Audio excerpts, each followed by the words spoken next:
So what did you mean when you suggested that Donald Trump's comments in light of Charlottesville actually complicate this? Are you suggesting that actually it's tougher just to pull people together, that support for him even within the GOP here is more cautious? What actually is it that you think will add to the challenge?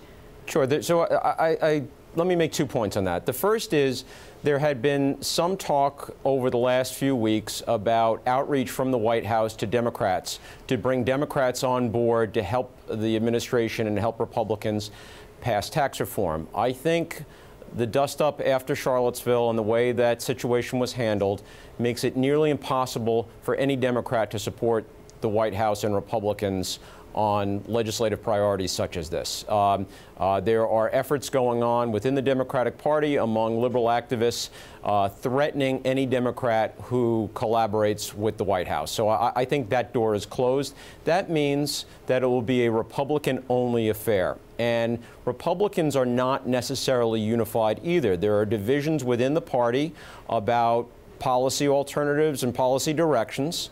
And for members that are worried about taking tough political votes, maybe somebody is worried about capping the mortgage interest deduction. Maybe somebody's worried about offending a particular industry in their state, about eliminating a certain tax treatment in the tax code.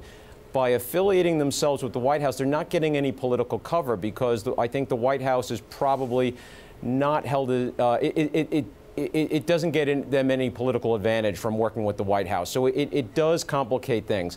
Maybe it was already complicated beforehand and was going to be a heavy lift. It's gotten even heavier because of Charlottesville. No, you mentioned two things actually that are concluded in this Politico report as well, the capping mortgage interest deductions, also scrapping state and local tax deductions as well. So 2 items that you mentioned actually contained within this. But what about pragmatism?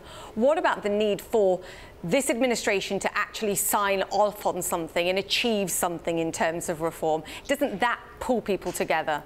And that's why I don't dismiss the idea of passing tax reform. Look, the Republicans are in a very, very tough spot right now. They do have to have some kind of legislative accomplishments, and so that is going to be a unifying principle to keep them together to pass something. However, we've just been through the health care debate, and I think that's a good proxy for how the debate on tax reform will go. It's not, as some people think, easier than health care. It's in some ways more complex.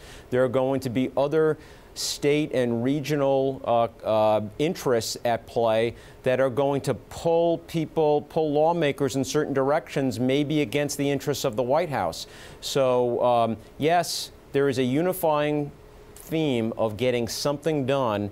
At the same time, local parochial interests and political survival are pulling in an opposite direction. So, if I was asked to rate the chances of tax reform passing, I don't want to be coy on it. I'd actually punt. I think it's a coin flip at this point of what's going to pass, whether it's going to pass.